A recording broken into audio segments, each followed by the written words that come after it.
আমরা যখন মেয়ে থেকে মা হই তখন কিন্তু আমাদের অনুভূতিটা অন্যরকম থাকে। আবার মা হওয়ার পর যখন সন্তানেরা মায়ের কাছে কিছু খেতে চায় তখন মাদের আনন্দের আর শেষ থাকে না। হ্যালো এভরিওয়ান, নমস্কার। কি অবস্থা, কেমন আছেন সবাই? আশা করছি খুব খুব ভালো আছেন সবাই। আমরাও ভালো আছি আপনাদের আশীর্বাদে, ঈশ্বরের কৃপায়। আর আপনারা যেখান থেকে আমার ভিডিওটা দেখছেন আপনাদের সবাইকে অনেক অনেক ওয়েলকাম। তো আমার ছেলে ইদানিং বেশ তার রুচির পরিবর্তন হয়েছে এবং সব কিছুই খেতে পছন্দ করে, যেটা সে ছোটো থাকতে খুব একটা বেশি পছন্দ করতো না। তো এখন এই জিনিসগুলো আমার কাছে ভীষণই ভালো লাগে। তো যে আবদারগুলো আমার কাছে করে আমি মোটামুটি সবগুলোই চেষ্টা করি তার আবদারগুলো পূরণ করার। তো আমাকে বলেছে, মা আমি একটু দই খাবো। তো আমি ভাবছি কিনে দেওয়ার থেকে বাসায় দইটা তৈরি করি। আমি বাসায় এর আগে 2বার টক দই তৈরি করেছি, কিন্তু মিষ্টি দইটা কখনোই তৈরি করি না, কারণ আমার দইটা তৈরি করতে একটু মনে হয় যে সংকোচ লাগে যে পারবো কি পারবো না। তো সে কারণেই দই পাতবো। তো দই ওইদিকে দুধটা ফ্রিজে ছিল, বেরো করে চাল দিয়ে নিয়েছি। আর দইয়ের যাতে একটু কালারটা সুন্দর হয়, কারণ আমরা যেটাই খাই বা দেখি আগে প্রথমে দর্শনধারী তারপরে গুণ বিচারি, তাই তো?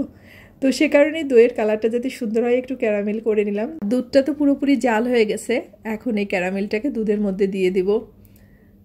তো মিষ্টি জাতীয় খাবার হোক আর যে কোনো খাবারই হোক, আসলে বাসায় যতটা পরিষ্কার পরিচ্ছন্ন স্বাস্থ্যকরভাবে তৈরি করা হয় সেটা বাইরে খুব একটা বেশি হয় না, সেটা আমরা সবাই কম বেশি জানি। আর এই কথাটা মাথায় রেখেই আমি যতটা পারি বাসায় জিনিসগুলো আর কি তৈরি করার চেষ্টা করি। তো এক সময় খারাপ হয়, ভালো হয়, তো খারাপ হতে হতেই এক সময় ভালো হয়ে যায়, তাই না?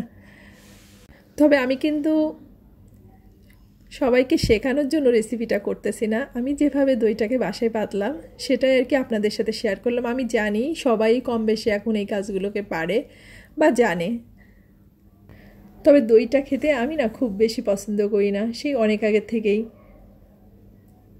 আর ঢাকায় আসার পর ঢাকার দইটা তো আমি মোটেই পছন্দ করি না, কারণ এখানকার দইটা মনে হয় যে আমার টক দইয়ের মতো লাগে। এরা মিষ্টি অনেক কম খায়, যেটা আমার ছেলেও খুব বেশি পছন্দ করে না। তো যখন বাইরে থেকে দই বিক্রি করতে আসে এখানে, তো স্বপ্নিলের পাপা মানে আমার হাজব্যান্ড ও আর কি কিনে নিয়ে আসে, তো তখনই সেই দইটা আর কি খাওয়া হয়। তো যার মধ্যে দইটা পাতবো, এই মাটির পাত্রগুলো সব একটু টক দই মাখিয়ে নিলাম যাতে দইটা ভালো মতো আর কি জমে যায়। তো এদিকে দুধটা প্রায় ঠান্ডা হয়ে গেছে, এখন টক দইটাকে একটু ভালো করে ফেটে নিলাম।